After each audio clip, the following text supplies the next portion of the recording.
வீட்ல பாவக்காய் செஞ்சாலே பிடிக்கலன்னு சொல்லி சொல்றவங்களா நீங்க? கசப்பே இல்லாம ஒரு சூப்பரான பாகக்காய் ஃப்ரை எப்படி செய்யலாம்னு பார்க்கலாமா? இந்த ரெசிபி பண்றதுக்கு ஒரு சின்ன பாத்திரத்துல நல்லெண்ணெய் ஊத்திக்கலாம்.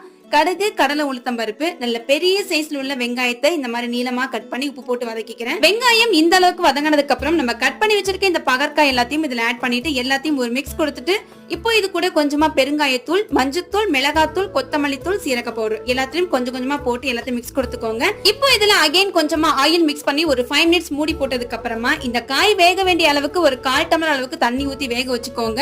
இப்போ ஒரு சின்ன லெமன் சைஸ் அளவுக்கு புளியுமே ஊற வச்சிருந்தேன், அதையும் இதுல ஆட் பண்ணிட்டு ஒரு பெரிய துண்டு அளவுக்கு ஜாகரி ஆட் பண்ணி எல்லாத்தையும் ஒரு மிக்ஸ் கொடுத்துருங்க. புளி தண்ணி இந்த அளவுக்கு ட்ரை ஆனதுக்கு அப்புறம் இப்போ இது கூட ஒரு சீக்ரெட் இன்கிரிடியன்ட்டா நம்ம வந்து ஒரு 1/2 டீஸ்பூன் அளவுக்கு கடலை மாவு ஆட் பண்ணி எல்லாத்தையும் ஒரு மிக்ஸ் கொடுத்துக்கலாம். இது பிடிக்காதவங்க ஸ்கிப் பண்ணிடலாம், பட் இதை ஆட் பண்ணி சாப்பிடும்போது அவ்வளோ டேஸ்டா இருக்கும். கண்டிப்பா ட்ரை பண்ணி பாருங்க. இந்த மாதிரி ரெகுலரான வீடியோக்கு மறக்காம லைக் பண்ணி சப்போர்ட் பண்ணுங்க.